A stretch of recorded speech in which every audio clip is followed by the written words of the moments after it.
Greetings. Welcome to the Stoic Poetry Podcast. My name is Kurt, and this is my episode for October 4th, 2024. Before I get started, though, let's go ahead and pop this open. What do I have here? I went out to celebrate the successful moving of our dog Olly to Japan, which just completed like an hour ago. I went to Julian today and bought this, what do they call these, a growler from the Calico Cidery of apple cider with a kick. Hard apple cider, I guess they'd call it.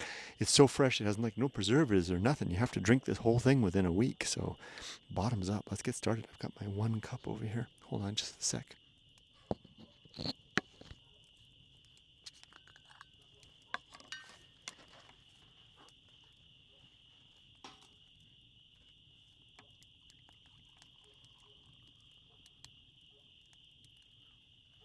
Ooh.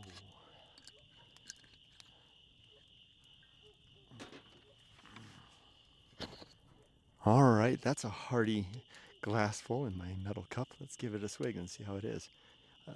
Truth serum, I call it. Boy, that's dangerous. That's 9%. You would never know. Wow. Oh man, if you gave that to a kid, they'd down 3 glasses. You can't even tell the alcohol's in there. It's got this taste of the Julian apples. The place that I get it from is the Lower Julian. Julian, the mountain town here in Southern California, consists of 2 sections. There's the upper, I call it Upper Julian and Lower Julian. Lower Julian is where this cidery is, and it's like an old barn by the road. And directly behind it is the apple orchard from which apparently this cider is pressed, and they are making batches like every 30 days. So I went in and I asked them about the type I'd had before. The last time I was there, they said, was it this month? I said, no, it was last year. He said, long gone. They don't keep the same thing. It's different every time. So there you go. This is really good. Oh, sorry for the slurping. Anyway, let's get started. I have how many rocks tonight? 1, 2, 3, 4, 5. And as for companionship, I have one little dog. My beloved little Rudy over there, snuggled up in his little crate, safe against the night. He's got his papa. He's got the warmth of the fire, the safety of his secure setting. All I need to do is to remember the photograph, which I keep, of him when we got him from the shelter in San Clemente. He had come from a shelter in a bad part of Los Angeles, and they had a photograph when they first got him, and he was just matted with grime. You couldn't even tell he was a little Chihuahua Pomeranian mix. You couldn't really tell what the heck he was. Long-haired Chihuahua at that. And that little boy, all I have to do is remember that photo, or look at that photo. I keep it. And it just fuels my life with the purpose, the decided purpose of making his life happy and at peace. And seeing him over there right now, snug in his little crate, his eyes closed, his left cheek towards the fire, certainly feeling the warmth, aware of his security, his peace, his sanctuary against whatever ills he once experienced. And my life in turn, thank you, Rudy, is filled with that same peace for the opportunity and the act of giving you that. Boy, this stuff must be stronger than I imagine. It's coming out fast and hard. And I don't mind. I've kind of given up on the idea that Fridays, this is a Thursday night, by the way. I'm doing these podcasts on Thursdays. And I'm giving up on the idea that Fridays will be without a headache, because I am not a heavy drinker, but I do tend to drink too much when I do these podcasts. Or maybe I drink just enough, but too much for the well-being of the subsequent day. So but I've resigned myself after 2 episodes of that Friday following to be one of challenge. That's just fine. For the juice that comes of this particular squeeze is certainly well worth every bit. Let me throw a big piece of log on here. Now, I went down and when I was in Julian today to pick up the grog. I went ahead and picked up some wood too. I got some oak. I went to the market there in Julian, where there is the most delightful marketress. Oh, here I am again talking about women, starting off my podcast talking about women. Well, it's nothing about that, but she's become a friend of mine. I don't even know her name, but the little market there on the corner, which is when you come into Julian, there's a market right across the street at the one stop sign in town. And if you go in there on a Tuesday or a Thursday, and maybe a Saturday and Sunday too, there's a little Asian woman there. I think she's from Taiwan. No, not Taiwan. Thailand. I get my Thai land countries mixed up. Thailand. And she's very delightful. She's got the same right proper character for Julian. It takes a certain type. And Dave, Uncle Weed, and member of our... Oh, I need a stone for that too. Uncle Weed, member of the Gaishing Twitter podcast collective. You, who mentioned tonight that you had been through Julian, of course you had embedded that in one of your fascinating weavings of tales, so suggestive of stories that must be fascinating, have been there, and you would fit there just perfectly. And this young woman fits there perfectly. Imagine that, coming all the way from Thailand and finding herself just there. And she sells me the bags of apples, the Julian apples that I buy periodically. And she sold me this bundle of wood, telling me $7 for a bundle of pine, $10.50 for a bundle of oak. You guess which one I picked. All right, so on with it. I have now 6 rocks to attend to. Let's begin with, and I don't know what they are. All I know is I have 6 things over the course of the day I was thinking I would talk about. So I laid a rock for each one of them, not bothering to write them down or anything like that, only hoping that the fact of the rocks being here would solicit the memory back. So I'll attend to them in whatever order I can. How about the one I just placed for the Gaishing Twitter podcast collective? Let me talk a little bit about the status, the state, the condition of that group, of which I am so fortunate. And if you of the collective see this, thank you very much for allowing me to be a part of your group. I've talked about this before, and I don't like to suffer people to listen to me repeat myself. I've listened to the last episode and the one before that if you want to learn more about what that group is. But how are things doing with the group? We are pushing ahead. Podcasts are coming from the membership, unique and interesting in every capacity. Shorts on YouTube, social media clips, various and sundry, all very good. The latest development, though, is that although the group was birthed in the X platform via the, what do you call it? Chat function, right? Not the voice thing, but just the chat function. Very rudimentary tool. It's not very powerful. Doesn't allow threads, doesn't have channels or anything like that.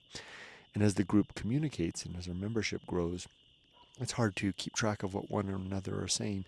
Questions are missed when targeted at a particular person. I'm not even sure if adding somebody, doing the @ sign in their screen name, their X handle, will catch their attention.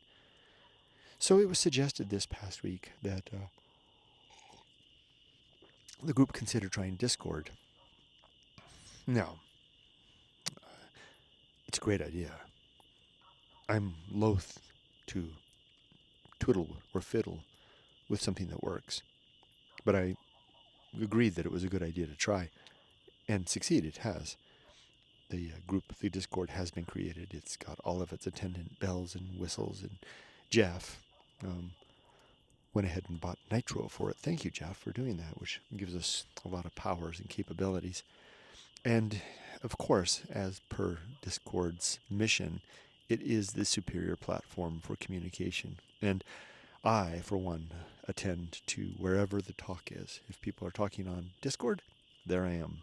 If people are talking on Twitter, there I am also. So I will go wherever the group goes. I've noticed, though, that some of the group has not joined us over on Discord. which is to be understood, right? I mean, all of us are already so spread so thin. It's hard to spread ourselves a little thinner sometimes. But I would like to encourage those that haven't come over to at least give it a try. I think Discord is a place. I would hate to see our Twitter group fade away, but I think there's room and capacity and purpose and utility in both. Indeed. So I hope you'll join us over there. There's interesting conversations happening. Okay, so that was that one. What's the next stone to talk about? How about the state of the move? So as I proceed with these podcast episodes, I'm not going to repeat myself like I said before, like I just repeated myself now. I will layer one podcast episode upon the next with the assumption that anyone listening has already seen all the others. So maybe that's a rash assumption, but it's one that I will nevertheless make. I do the same on YouTube. Those without the context won't get everything, but you're always welcome to look back at the old content if you like. Maybe I can fold in the background by virtue of more eloquent phrasing, more apt phrasing. The eminent Dr. Samuel Johnson would know how to do it. He would know how to provide the prerequisite backup information in the case of the new information, all wrapped in one. Let me see if I can do as he would do. Here we go. Let's give it a try. I'm going to try to talk about the state of the move with the trying to summon the muse of Dr. Johnson. Fool. Like I could ever do that. I can try. Here we go.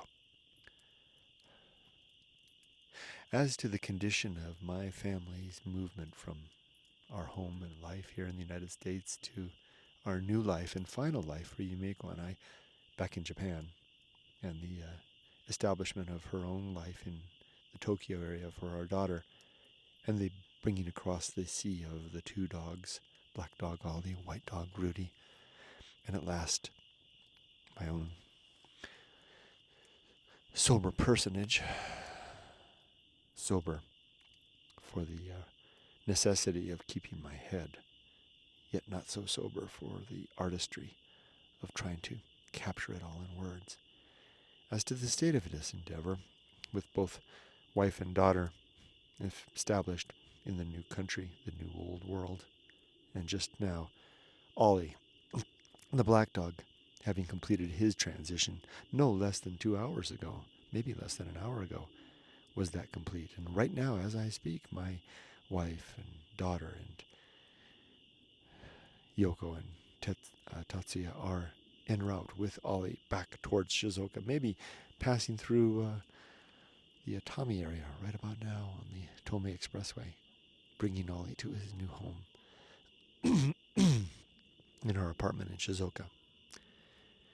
Now, as to the present state of things, the apartment has now been furnished with a sofa, suitably picked out by my wife, a inflatable bed that came in a box,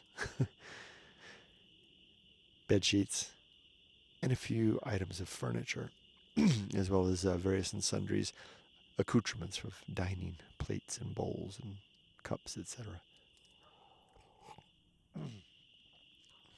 The dog, Olly, is across. Now, as for me and Riki, the white dog, were left behind. I'll tell you this. 4 months ago, when I brought my wife and daughter to Los Angeles International Airport, LAX, they say, to put them on a flight, a Japan Airlines flight across to Japan. And then I drove home alone in a rented truck back to Huntington Beach, where my 2 dogs waited for me. Such a sense of melancholy came over me that I've never known. I can't say there's a single specimen, a single instance, a single example or sample of such feeling ever before in my life, not when anybody died, not with the loss of my business, not with any circumstance at all. It was like someone had opened the hatch on the space station and all the air vacuumed out, and the inhabitants are left within with a momentary suction without the air, a vacuum hanging in a space station that could no longer inhabit life. Although my situation was not so desperate, death would not attend, my blood would not boil, I would not be sucked out the hole and into the void. I instead drove back to our little home in Huntington Beach, attended to the necessities of the dogs. I set myself to house cleaning like a madman while my dogs watched, wondering where Mom and Emily were, and I tidied up the house, if anything, only to try to erase the past presence of my family, to whittle everything away from the nearly empty apartment down to one room with a cot and a sleeping bag where I would stay for one more month before leaving the beach and coming here to the desert. That day was a bad day, and the one after it, not so bad, but bad still. And the days got better. The time moved on. Olly, the black dog, did not recover. He got worse. Something about losing his mama and his Emmy really got to him. And then when we came here to the desert, it got to him still more, and his depression was so acute, tactile, attendant to everything about him, melancholy, gloom. Nothing could fix it. So we resolved that we would send him first, at the earliest opportunity, back to Japan, back to my wife, back to his peace and happiness that he needed. And though it cost a lot to basically double the shipment, 2 dogs, not at once but separately, we embraced the opportunity to give our little boy peace. Such is the state of things when you're an older person, when your kid is grown, and death is there on the horizon. Whatever it is, whatever we can do to give peace to the ones that need us, so be it. And so we elected to send Olly early. Yesterday, in fact. Today he arrived.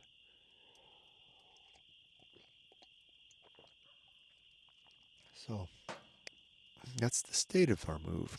But I need to add a little anecdote. Yes, I'm repeating myself a little bit. In the video I did this morning, I talked about it, but I'll just let you know.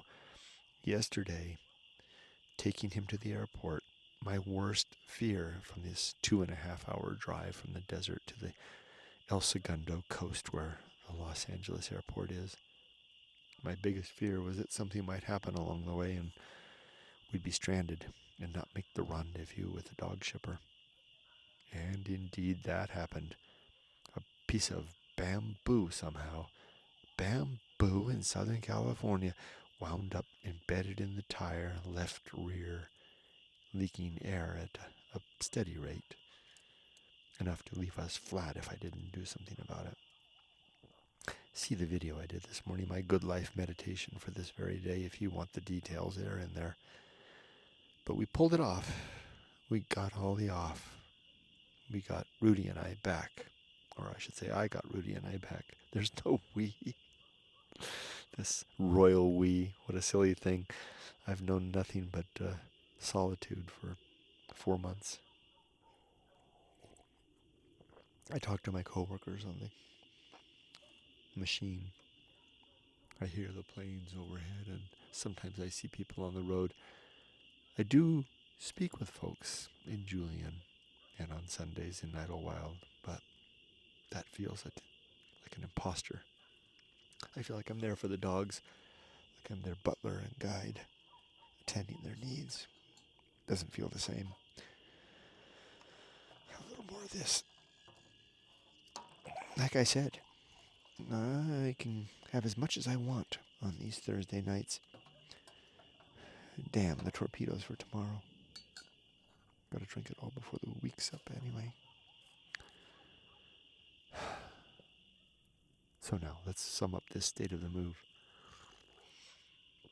in my best Johnsonian style. Although if I was Johnson, I would speak with a more booming voice, more certitude. I would sit upright, and my body would move in great undulations. And I would boom out the fact that the move is underway, well established. Most of our objectives have been met. The wife, the daughter, the first dog, and several suitcases have been moved. Here, back in the American homeland, which is no more home for us, there's just the one dog and myself.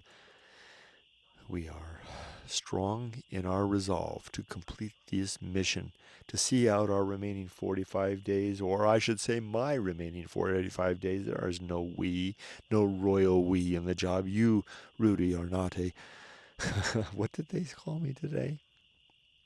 Sort of project manager. More on that later. You are a dog. You are indeed a very good dog, my good companion, my good boy. I am your master and your man. I will take care of you. You need not worry. Your time will come in 2.5 months to join little Olly in the adventure to Japan. What is it? Do you want a drink of water? Do you want to get in the door? I'll let you in. My little boy. Here you go. You can count on me for all the things you need, little boy. Just one more second while I reach. I have to make sure the net closes to keep out the critters. Okay. That's the state of the move. 2.5 months left and I'll be gone too. One more stone complete. Let's move on. What's the next one? I have 1, 2, 3, 4 stones left. Let me think for a second. Oh my gosh. This apple hard cider is the smoothest stuff ever. I don't feel drunk. I do feel like there's a puppet master got his hand up my back, pulling the sleeves. When I look behind me, I see that it's me. Although I'm manipulating myself. It's a genuine thing, though. I wouldn't need the truth serum to do this, although it does lubricate the effort. Helps with the spontaneity. Okay, what is this stone's about? Which one's next? Retirement? Okay. I alluded to it just a moment ago. Now, this stone is an interesting one, this retirement stone.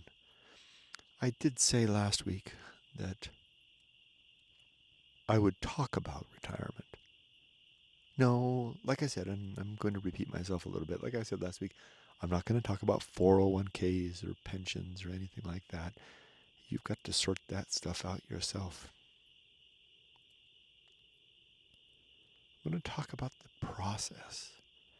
This going down into the sea in a submarine that will never return. Battening the hatches as the ship goes down. Sealing everything against the water so that it doesn't rush in. Leaving behind the flotilla armada above the waves to carry on their course for whatever endeavor the group is attending, while I sink down below like all the rest. That's exactly what it's like. Today, I was in a meeting. I've told everybody, my boss repeatedly, management repeatedly, I've even posted on LinkedIn that, hey, I'm not a busy guy. I've got time. I can help with things. So, hearing that, management asked me to help out with a giant project, which is normal for me. I get giant projects. That's my specialty, is big projects, multi-year projects, big teams, big budgets and contracts, vendors, connections, requirements, executive sponsorship, connections with the executive office for the county. I'm all this stuff. That's what I do. That's where I live. That's what I am as a project manager. So I was asked to project manage a suitably large project. If I wasn't retiring, I would be the right guy to give this one to. It's a big one. It's starting now, what is it, 2024? It's going to finish around 2027, 4, 5, 6, 7, 4 years, probably a little more, maybe round it up to 5. Big project. Now, it might seem strange to give a project like that to a guy that has 45 work days left. What is that, 9 Mondays left? And so that came out today. We had a meeting today with the one vendor to talk about something. It's what it is no matter. Doesn't matter. I don't have to describe that. But we did a round of it was like a kickoff meeting of sorts, and we did a round of introductions. 2 things happened that were of note. The first thing was that in the round of introductions on both sides, on our side, management introduced the team on our side, and I was skipped. Now, don't worry, it's not the kind of thing that I care about, not at this point. I'm fine with being forgotten. I'm getting used to being forgotten. Now, when I say this, invariably I get the wrong response from people. They think that I'm complaining or that I'm upset or I feel bad somehow that I'm being forgotten in some way. Please don't feel that way. I'm not at all troubled by being forgotten at work. I frankly don't give a damn about work. No, I mean that in just that way. Ugh. Work is just the thing that I do to keep my family afloat. I would not do it. If I won the lottery, I would not do it. I mean, I wouldn't just drop right out. I'd say, hey, I won the damn lottery. Okay, what can we do to best facilitate onboarding someone who can take my place? I'll train them, and so I can get the hell out of here. So that's the attitude that I have toward that. So being forgotten at work doesn't trouble me at all, but it's noteworthy. It's also noteworthy that in the meeting today, I said very few words. As the project manager, normally I would take a leading role. I would organize the meeting. I would kick things off. I would have an agenda. I would run the agenda. I would take notes. I'd create action items and facilitate next steps. I didn't do any of that. I let the vendor project manager do it. I wasn't even noticed in the introductions. And then what happened was someone said, because there were a lot of people in the virtual room, someone said, did we miss anybody? And I raised my hand, so to speak, said, yeah, Kurt Bell here. Hi. I think I was missed. And the person that had been doing the introductions said, this is when that really stuck in my mind was, oh yeah, so sorry, Kurt, he's our, and then there was a pause, our sort of project manager.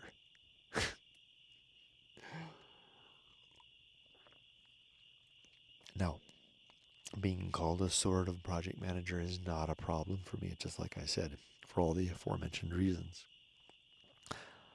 But wow, I'm a sort of project manager. Now, I know why the person that said that used that term, because they are the same person that invited me to the project, and they are also my boss's boss, who is keenly aware of the fact that I'm leaving very soon and that anything you start with me today is not likely to finish. If, to put it in a rather crude sense, if I was a porn actor, you wouldn't want me in your porno, because I'll be gone before there's a money shot. Oh man, I can't believe I said that in the context of work. So there I am. sort of project manager. Now, I didn't really even touch upon the thing that I wanted to say relative to retirement, because what I want to say is I want to record for myself and anyone who's interested what it's like to go through this process. I don't know anybody that talks about this. People just decide to retire and they have their going away party and they get their gold watch and they go out the door and they're gone. Now, I've had several people before the pandemic that retired on my watch while I was at the organization. And the organization I work was ginormous. We have a big 5-story building in downtown Riverside. And I would make it a point, because I was so curious, if they would allow me, if it were somebody I was close with, to walk with them to their car, for 2 reasons. One, I was curious, like I said. But 2, I didn't think that they should have to walk alone with their little handful of stuff at the end of the day. And for some reason, every one of them left about 2 p.m. They would go out to lunch and wouldn't stay the whole day and leave about 2 p.m. And I would walk them out to the car. We'd walk through the parking lot. We'd make pleasant conversation about next steps in their lives. Me, the company man, all spit and polish. They, even though they might have their shirt untucked, they walked like their shirt was untucked. What's the word? Disheveled. There was a disheveled appearance and way about them. But not a single one of them, man or woman, ever told me their mind, ever explained to me what was going on, or shared what were their feelings. And even when I met them weeks or months later, or even years later, so be it the same. Nobody's had anything to say. And I think I know why. I think there's 2 reasons. One is that most people don't talk about life. It just happens. Talking about life is for the philosophers. They just live it, let it be, and that's just fine. 2, this is the one that keeps me holding my tongue, is the keen awareness of the fact that there's many out there who are not as fortunate as us, who, for whatever reason, cannot retire at our age or later, or in some cases ever. And it seems insensitive to talk about this subject in the face of people who may never enjoy this experience for all its blessings and challenges. And for the sake of decorum and propriety, the people retiring hold their tongue and keep their mind. And that is a respectable and a good thing to do. But as for me, I'm going to speak. I'm going to talk, because for 2 reasons. One, my daughter. I hope she can benefit from her dad's utterances. 2, I've been a content creator for a long, long time. And I know that my open and honest sharings of life's important things reach ears to whom they serve good advantage. I know that by the numerous letters and email, letter by letter, I mean email, email and comments and all kinds of correspondence of every sort from people who have told me as much. So, better to speak openly, even if it may hurt some to whom such a boon does not apply, or such benefits cannot be found, or are out of reach, for the sake of those to whom it may still help or be helpful to, as they prepare and may undergo the same such experience. So let me tell you now, clear and honest, what it's like to go through the process of retiring from a career that has been engaging and challenging and heartbreaking and rewarding, but mostly heartbreaking, mostly hard, mostly difficult, mostly like a great stone weighted upon our shoulders, my shoulder, crushing down for decades. What's it like? It's exactly like after those decades of carrying that stone upon our shoulders, we suddenly find the leverage or the position or the angle to push and press and free it from our bodily crushing grasp. It's not a grasp. It's a crushing weight. Suddenly you find the leverage or just the right angle, and the stone lifts and turns and heaves and lets off. That moment of liberation in slow motion is what it's like, for me at least, in the last several months before the end. A slothing off. Is that the word, slothing? Shrugging off? I can't remember. You get my drift of the weight of all that responsibility.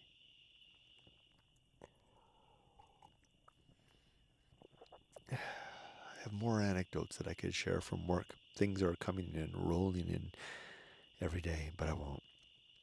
Let me just suffice it to say, the weight is shifted and gone.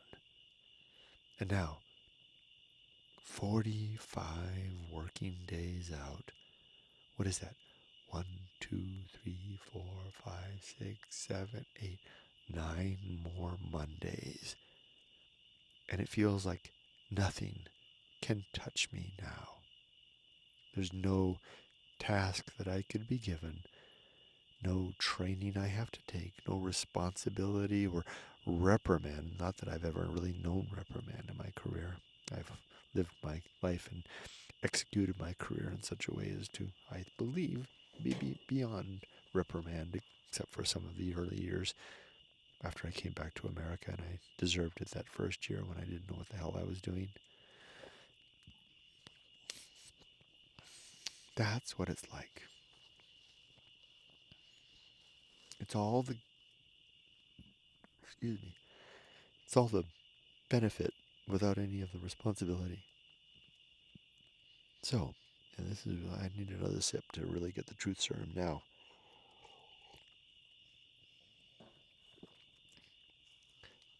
Here's the sly part. I hope my bosses don't see, but oh well. In meetings now, it's blah, blah, blah. Remember Charlie Brown? The way that the adults sounded whenever they talked? That's what meetings are like for me now.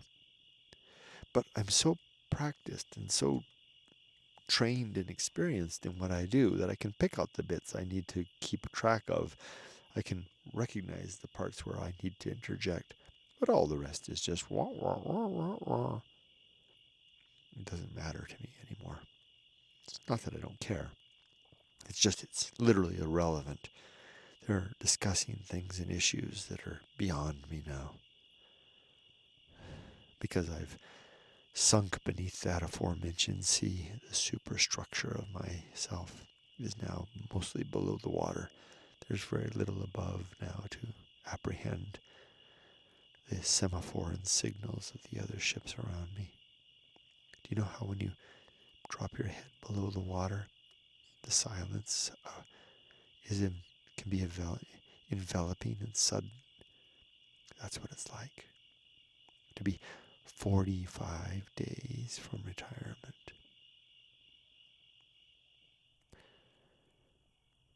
The other thing that it's like is this scary sense of a trap. It's like maybe what Hansel and Gretel should have felt when they came to the gingerbread cottage in the forest. Too good to be true? Is there something up? Will there be an end as soon as I get near? Well, I think I've got that part figured out. I know what that is now. It's something that I can't remember the title of now, but it's something called, like, I think it's Quality of Life Index or something like that. And there's usually, when you think about life longevity, life longevity is like for men in America now is like in their 80s. In Japan, it's like late 80s, something like that. I can't remember. I may be getting these wrong, but you get the idea. It's like how long you might expect to live. But there's another index called Quality of Life Index or something like. It's not index. It's something like that. It's got a little acronym.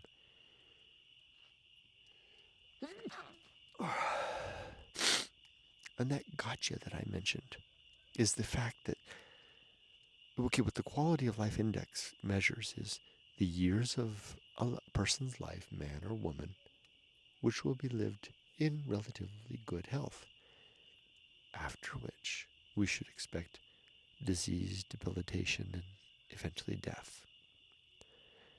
It turns out the gotcha, the thing that I've been suspicious of all along, is real. Because for men in the United States, that index ends at around age 63. For women, it's about 67. What that means is, if I retire now at age 60, if I lived as an average American man, I can count on about 3 good years of health. What that means is 3 years like what I know right now, where I'm sitting out here enjoying the campfire, enjoying the apple cider, whatever the heck, looking up at the stars, hearing the crickets, looking at my beloved Rudy sitting next to me, without a pain in my body, without a suffering in my mind. My intellect keen and at its prime. I've never felt so sharp of mind. Even though I could think faster when I was 20, I didn't have the experience or the self-discipline that I have now. Everything is good. But if I were an average American man, and there's a reason that I say this, that's going to end, if on average, in about 3 years. I've got about 3 more years of this before the end will begin to insinuate in. Now I'm lucky because I've, for a couple of reasons, mainly because of Japan. The fact that I married a Japanese woman, I've eaten a Japanese diet most of my life, and I've lived, 15 years in Japan, tilts the scale in the favor of Japan, because that index sees for Japanese set of people, men, I think it's around 72. It's a full decade longer by virtue of their diet, their lifestyle, their frame of mind, etc., their stability of life. Actually, I had a good talk with AI today about that, trying to figure out how the fact of my marriage to a Japanese woman, my consumption of a Japanese diet both of my life and my long life in Japan may have contributed to my quality of life index. And AI told me that I'm probably more like a Japanese man than an American man by virtue of that, and especially by virtue of the fact that I'm returning. So I return, so I leave now at 60. And accordingly, then I may have another full decade of good life ahead of me. But the gotcha is that in most cases that's not the case. 63 if you're an American, 73 if you're Japanese as a man, a little more years if you're a woman. So as someone who's preparing to retire, I feel this sense of a trap, like it's too good to be true, that beginning around New Year's this year, I'll be utterly free, waking every single day in the morning with a full day ahead of me to do whatever I like, for as long as I like. It just doesn't seem possible. Like something's got to happen. Another shoe has to drop. Something has to break the spell. I know what that something is now. It's the quality of life index thingy. But now I know that I'm fortunate that I may have more years than I thought by virtue of the good fortune of having my connection with Japan. So now it doesn't mean that it won't end at a moment anyway, but you get my mind. Let me finish this thought with an image that I suggested to ChatGPT this evening as we were talking. I talk to ChatGPT every night now with the advanced voice mode. And we were talking about this very subject. I said, ChatGPT, it seems to me that this quality of life thing is like living in a room where the door is open and the sunlight is flowing through from the outside for year upon year upon year. But that at a certain age, when this quality of life index thingy expires, the door begins to close and the sunlight begins to fade. I said, the rate of closure is the key. For some, it might close slowly, giving us years of good light of sunshine coming through. For others, it may close quickly, shutting the door in a few years into the darkness. For others, it may slam shut. And of course, the door may slam shut at any time during life. There's never any guarantee. It was interesting to hear the advanced voice mode's delight as it said, Kurt, yes, that's a very apt way to think about it. And it celebrated my observation, if I do say so, of the door being open and suddenly shut. And I think the thing is that we live our lives thinking that door will be forever open and the sunlight will always come in until one day a heart attack or a death in our sleep for some reason or another will take us away. That's not likely to be the case. More likely is that we will weed away one by one through attrition, our lives disintegrating away through disease, old age, the infirmities that come of this, sudden death for some, lingering, painful death for others. I told you I would talk about retirement in ways that nobody does probably because it makes people uncomfortable, including me. These thoughts are not comfortable for me as either. But it's good to face them down. It's a fundamental element of my creed to face life honestly as I can. So there, I've said my piece. One more rock complete.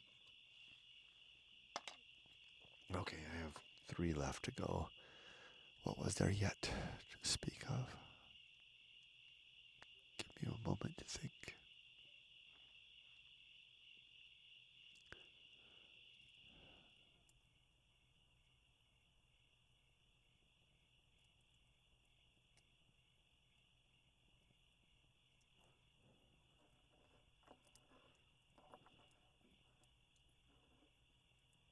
Oh, Riki's challenge. Okay, Riki, forgive me. The wine, so to speak, has had its fill, but your challenges are such a delight to me. I'm embarrassed that I forgot about it just now. It took me so long to recall. Please don't take that as any significance about the quality of the appreciation of your challenges. Over on the aforementioned Gaijing Twitter community, our, what would we call you? Our muse Riki, not your name. I wonder what your name is. Maybe you'll tell me what your name really is one day when we meet. Anyway, our muse Riki, she gives us she issues forth our commands to thought.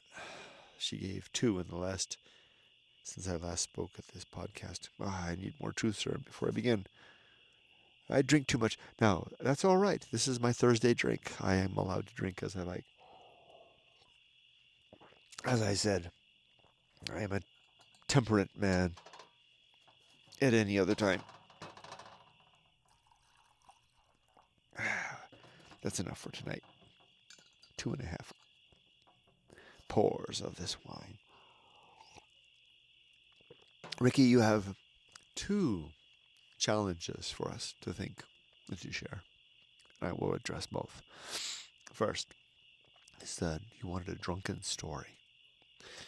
Now, despite my indulgence this eve, you might be surprised to learn that I'm a rather temperate man. I'm not a drinker. If I drink, it's one glass usually, and that's it. That's all I can take. I don't like the way it makes me feel the next day, and I don't like being drunk. I'm a light drinker at best, except on my podcast eves. So I have no tale of being drunk that I can offer because it's such a rare thing for me. But I can tell you, dear Riki, of my wife and an ancillary tale related to alcohol that is something very interesting for me.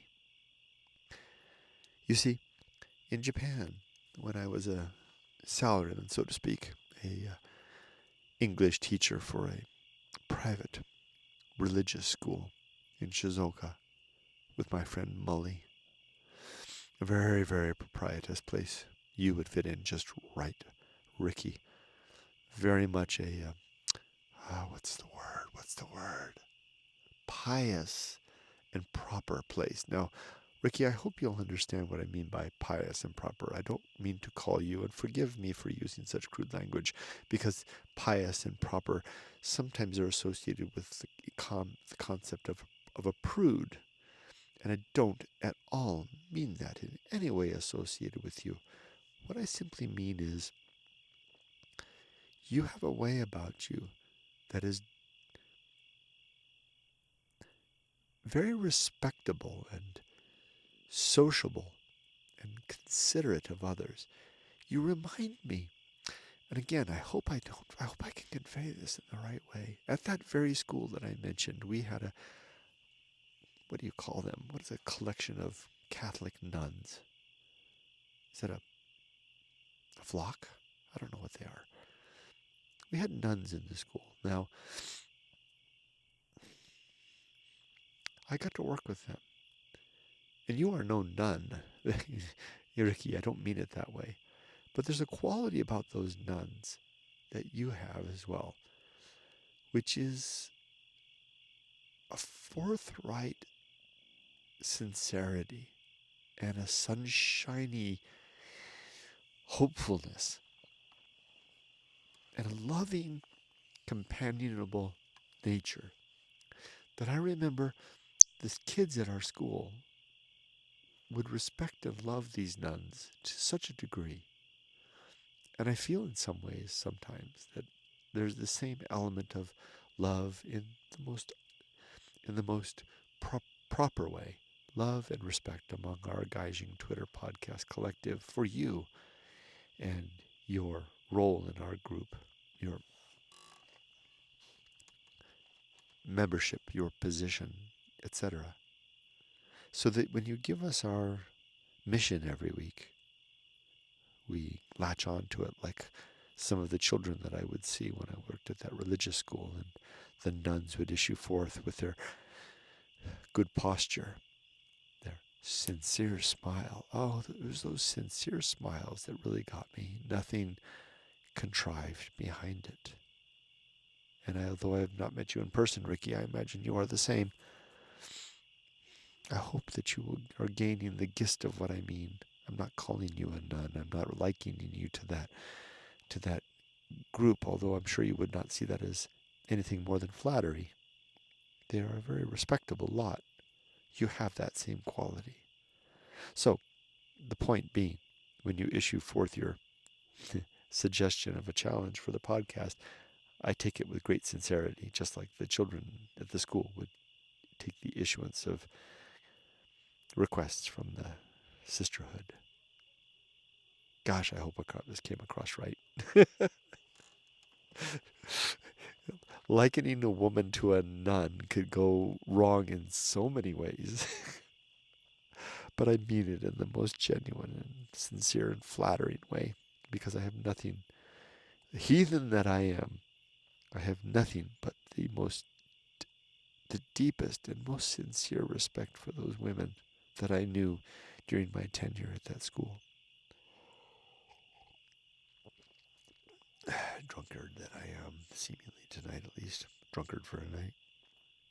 Okay, so the first of your requests, like I said, like Riki, was to give you a good drunk story. And I can't give you one because I have none. But I can tell you of my wife. Her name is Yumiko. Yumiko, to say it right. I can't believe how many years I said my own wife's name wrong. Maybe I still get it wrong sometimes. We've been together forever, and I love that woman dearly. She is an amazing human being. And I want to tell you a story that's connected to drunkenness that is may satisfy your request, although it doesn't have any alcohol connected with it necessarily. I know that wasn't your interest. You're not asking for drunken stories. You're asking for the interesting life anecdotes, human stories related to said situation. So here it is. I won't go on because I don't like to repeat myself and I don't like to look back at the past, but you may know that I suffered a huge life failure in Japan.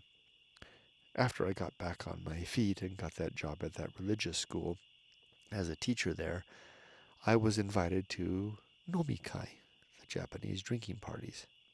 Not often, but regularly. I was liked at the school, like you may have gained from my earlier talk about work. I'm a very, very serious worker. As my friend Molly sees this podcast, he'll go, "Yeah, Kurt sure is. He's the most uptight worker you've ever known. I'm a perfect fit for a Japanese salaryman. I would fit perfectly if I could just speak the language." So as a result, I was always invited to all of the Nomikai when there was a new instructors, the new batch of instructors came, then back to teachers came in every year. Someone retired, some big life event happened. They always invited Kato Sensei because Kato Sensei was one of us in a way, and partially because Kato Sensei knew that he wasn't one of us, and that was good too. I knew my place. I know my place in Japan as a Gaijin foreigner. My place is to be other. So, remember, I had failed. My wife and I had gone to the edge. Now, my wife had witnessed me climb back up to get a great job, working at a great school, making a great salary for Japan, and settled for life. I could have stayed there for the rest of my life. So, being the good mother that she is, the good wife that she is, and I hope if my wife ever sees this, which I doubt she ever will, but I hope she'll take this with the most sincere and flattering intent. My dear wife, Suzuki Yumiko, I think of her as the last Showa wife. Now, those of you who are familiar with Japan will require no more explanation than what I just said. The last Showa wife. You know in your minds, and Riki, if you hear this, you know exactly what that means. A Japanese woman, and I'll explain it for the benefit of those that don't know what that means. Showa is an era in Japan. Now, what is it, 1989 to 2000? Oh gosh, I can't remember. I used to know. Anyway, it's a period of time. No. It's 1930 something to 1989 or something like that. It's the reign of the Showa Emperor Hirohito Sama. I'm embarrassed that I don't know. I know my my eras. I know my eras, from Edo on, but I've had too much of this apple cidery stuff. Anyway, the Showa era is probably the closest that we can come in the American context would be boomer. If we call someone a boomer, and I am a boomer, I'm born in 1964, the last year of the boomers, so is my wife. If you say a boomer, you get an impression of mind of exactly what that person is like. And it's usually pretty accurate. If you call someone a Showa person, a Showa man, a Showa woman, especially a Showa wife, especially a Showa mother, maybe Showa wife is more than the mother. You get those in the Japan know get an exact impression of what that means. What that means for those that don't know, and I'm going to add it like footnotes right here, is that that's a woman. If I call someone a Showa wife, and in modern politically correct phrases, it may not fit well, but that means a woman, in particular a Japanese woman, whose first priority, loyalty, and ascendant attention is to the well-being of her children, her family, and I'm putting him last, her husband. There's a deliberate reason I put that person last. Now, true, in the Showa, proper Showa sense, the man would be the center of everything in terms of show. First in the bath, first to eat, first to be heard, always the one to make the decision. Yet, in the Showa wife's mind, he has one main job. And my wife, after all that happened to us, and I found myself in a position of supporting the family through this one job that after our great fall had irreparably left a chasm in both the mind of my wife and I. Yumiko summoned her Showa wifeness after I had that job, and I was invited to my first Nomikai, the first drinking party, which consists of, in Japanese terms, with different levels of parties. There's the first party, the second party, the third party, etc. And each of these parties consists one after another. She reminded me, because she told me this before, of a phrase from the Showa period, or maybe it's even before that. Riki, I think your lips will turn up on either side when you hear this, in a smile of thoughtful recognition. Yumiko reminded me as I headed out for that work day, and I told her there was a Nomikai that night, that I might be late. And she reminded me, if I don't belabor this point and carry it on, so something's got the hounds going, and the horse neighing. Yumiko, my dear wife, told me, Kurt, remember, and this is my Showa wife speaking, a good husband is healthy and absent. And as if to hammer the point in most clearly, as I left the door and she stood there at the edge of the Genkan, wishing me well as I headed out to do my job. Most Japanese homes, modern homes that is, include, in addition to a lock on the door, a special little latch that closes that can hold the door secure, so that if someone ping-pongs on the doorbell, then the housewife, which is not a derogatory term in Japan, opens the door. She's alone in her home and she doesn't want to subject herself to any risk. Who knows who it is without the door? She wants to open the door and face the person while without. She can do this little latch thing that folds out.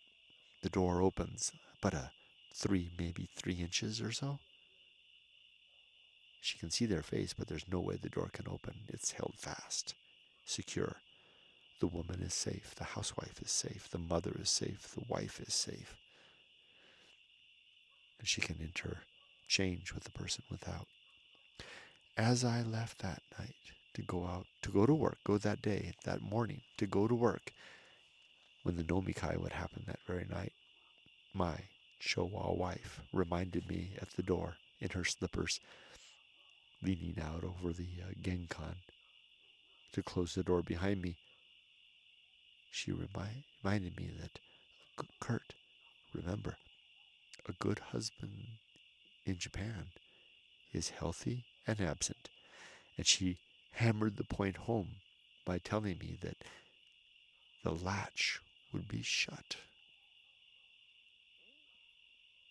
until late enough at night to ensure I did my duty.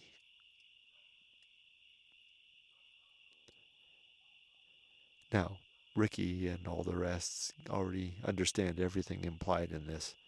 For those that may not be in the know, I'll just add, and I'm not insulting you by saying you may not be in the know, but if you don't know Japanese culture, it may not be clear. What she meant by that was that she would lock the latch probably until midnight. Why? Well, this requires a little more elucidation, a little more explanation. And forgive me, I know those that are out there that are going to see this, they're going to say, oh my gosh, Kurt's a drunk. But I'm going to have a little more of this cider because I needed to get through this story. And indulge me, it's just this once a week. So what? Have a sip.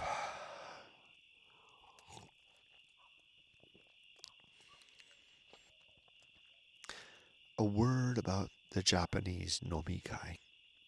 Nomi means drink. Kai means party. It's a drinking party. Ichikai. Is it ichikai? Nikai. Sankai. Am I getting it right? My Japanese is so terrible. There's different layers and levels to each such engagement. I'm saying it wrong, so I'll just switch to English because that's all I can speak. The first party is the most propitious.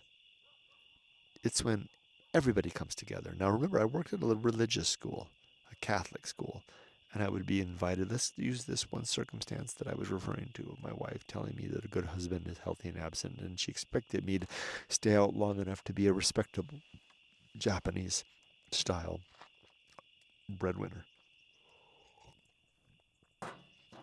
What this means is, for the first party, the principal and all of the teachers and staff would be invited to the event, which would be held at a nice establishment not far from the school where everybody could attend.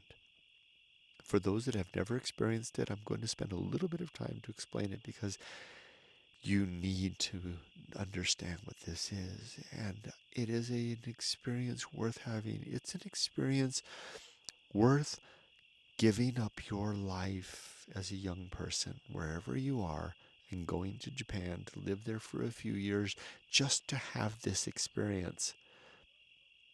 And then you can call it quits and go back to wherever you came from.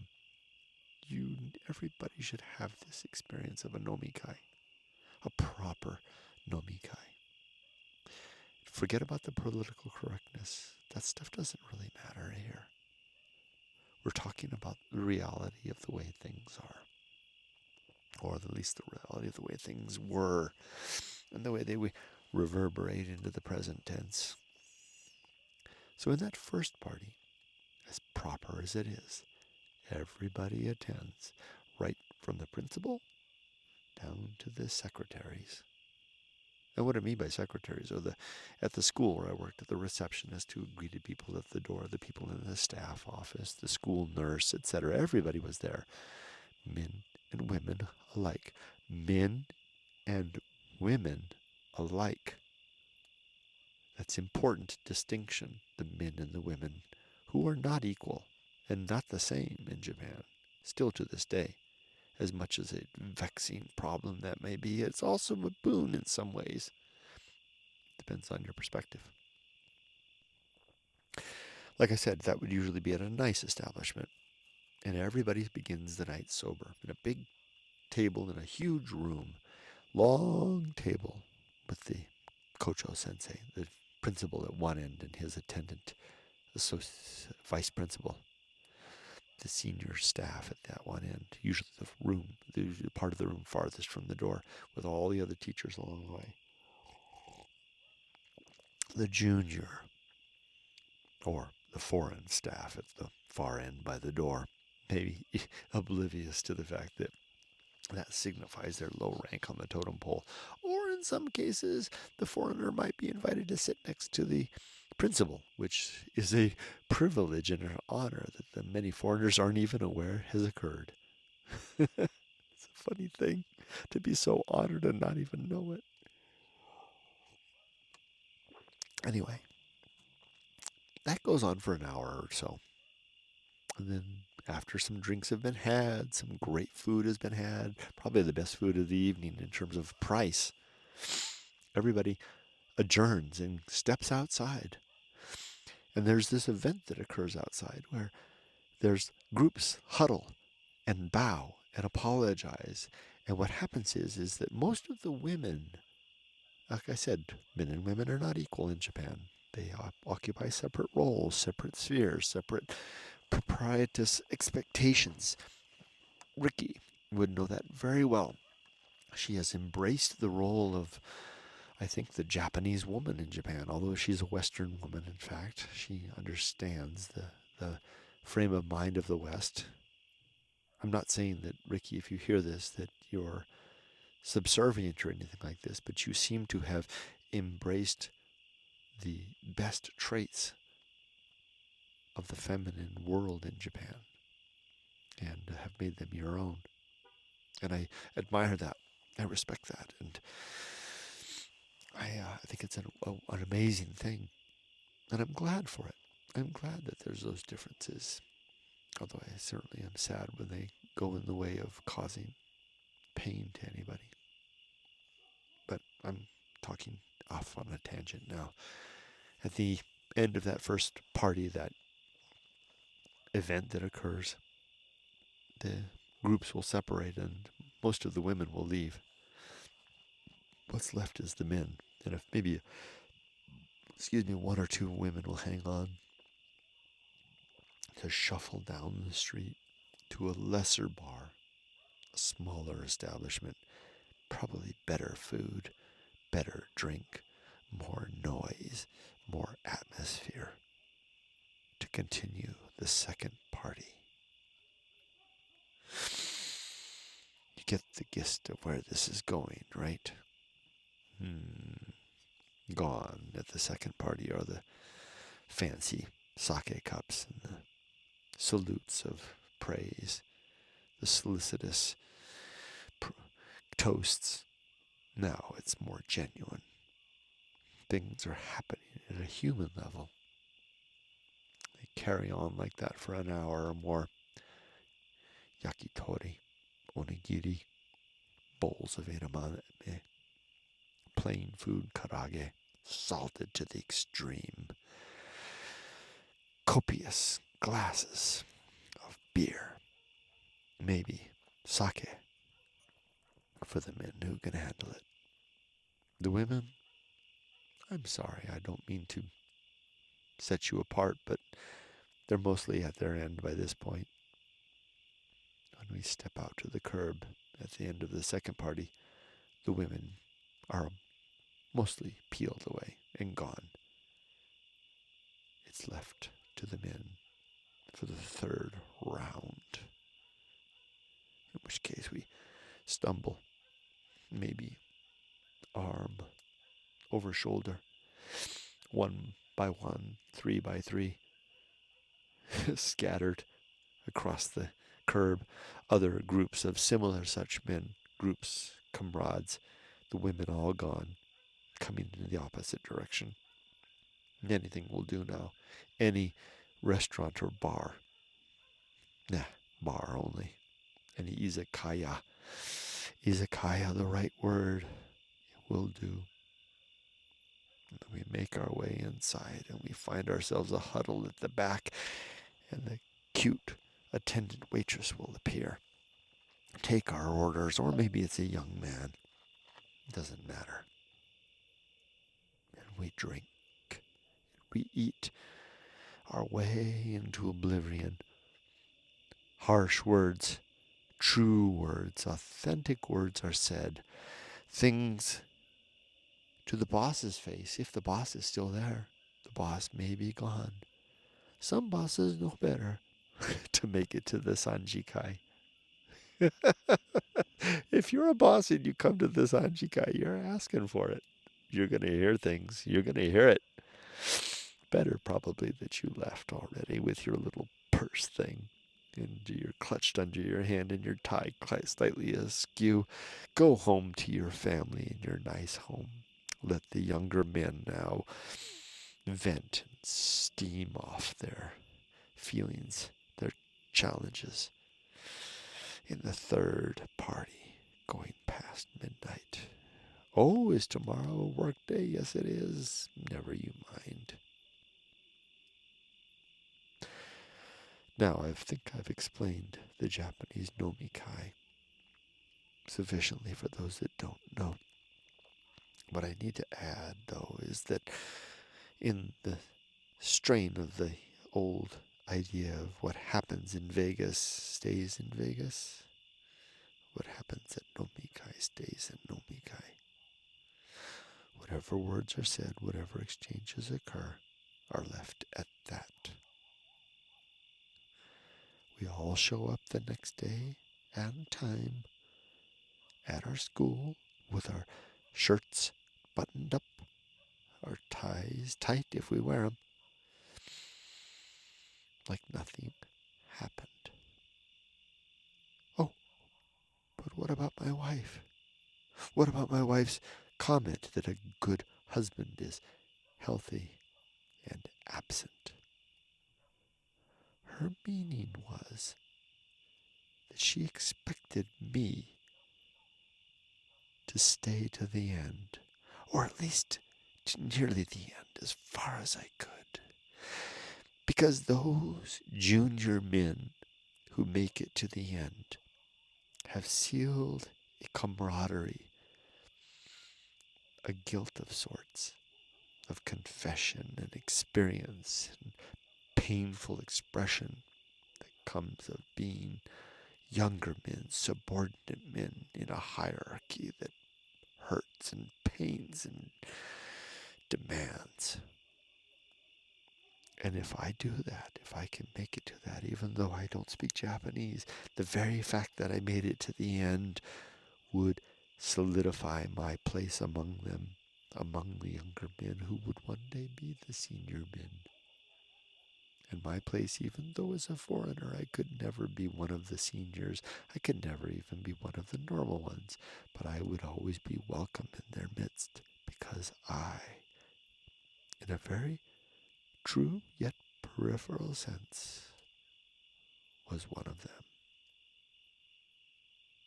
Now, I'm happy to say that after my great failure in Japan, I brought my family to the verge of no less than destitute. Not once in any one of the nomikai that I ever attended did I stumble home to find the door secured any more than the primary lock. No mechanism barred my presence. My Showa wife, whether she actually secured that lock or not, deemed my efforts sufficient to meet my obligation as a Showa man.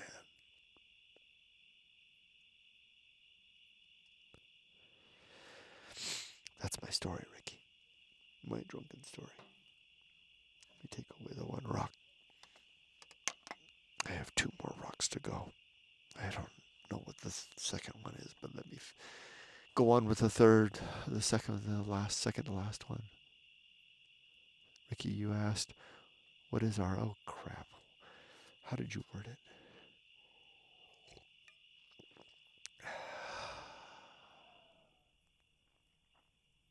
Oh, well, I struggled to bring back the words. I'll make a point to those that might see this on my Facebook page. I didn't share with you my last Stoic Poetry episode because I felt it was too improprietous to share on Facebook. But if you want to see it, you'll have to find it out. I'll share this one though. So, Riki, you asked the second question. What was our personal manifesto? Was that the word you worded? That sounds like too serious a thing. That's easy for me, if I'm understanding the question right. Sometimes your questions elude me a little bit, Riki, or your mind, your intellect is a little bit of a reach for me sometimes. Manifesto, is that the word? It wasn't the word. Personal creed? No, that wasn't the word either. Although that's what I'm striving for. Mission? That wasn't the word either. You asked us about what we were in it for. Maybe you meant in it the social media thing for. I can answer that. I am in it for the echo.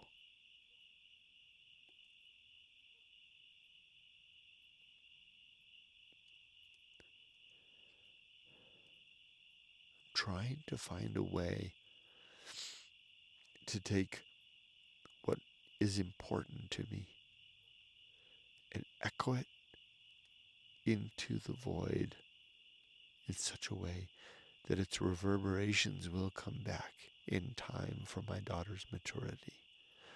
So that when she's old enough to apprehend the considerations of her father, my words will still be there for her. And if in the meantime that does any good to anybody else, then so be it. That's why, Riki, to answer your question. Now I'm left with one rock, just like last time. What is this one rock?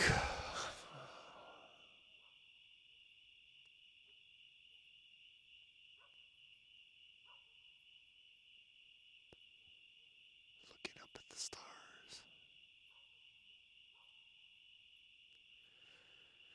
Let me finish this. Maybe this will help.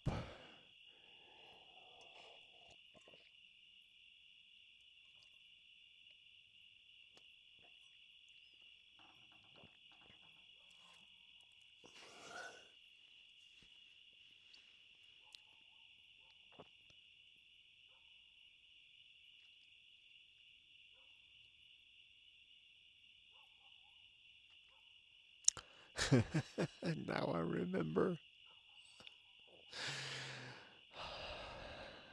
Looking up at the stars. You can't see them, but I do. Broad overhead. The Milky Way. Expansive from there to there. The great bulge of our galaxy right there in the center. The Hubble telescope. Not the Hubble telescope. The Palomar Observatory just on the opposite peak where Edwin Hubble made his observations to realize that this galaxy wasn't the only one. This is the thing. I've decided now that Olly is gone, my inside dog, and I'm left alone here in the desert with my outside dog, Rudy. I'm going to join him in the outside. This tiny house of mine includes a little hammock that was out back that I've never used, and I've dragged it bodily here to the front yard, so to speak, next to the fire. And beginning tonight, I will sleep out of doors every night where the weather will permit, which is almost every night here in the desert. And I will sleep under the stars and gaze at the night and think about the galaxy above and all those galaxies beyond. And this is what I will do in my last 2.5 months in America as the winter arrives.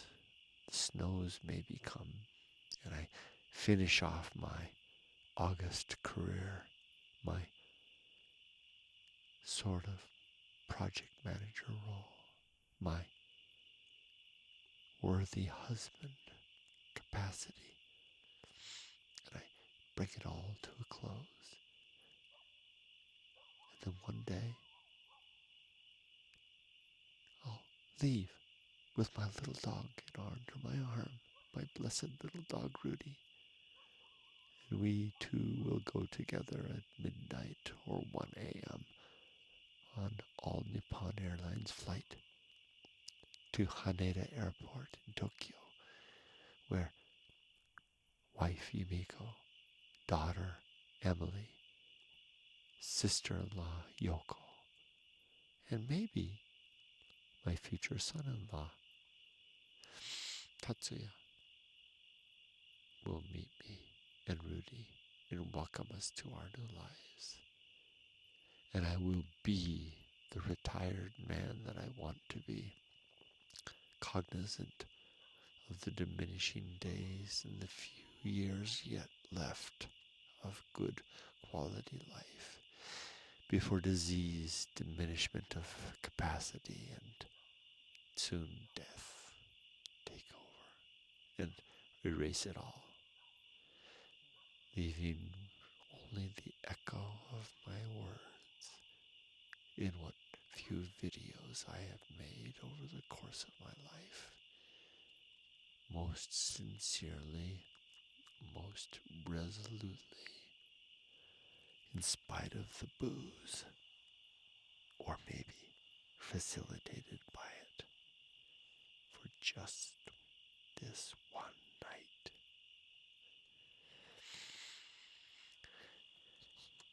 Be safe.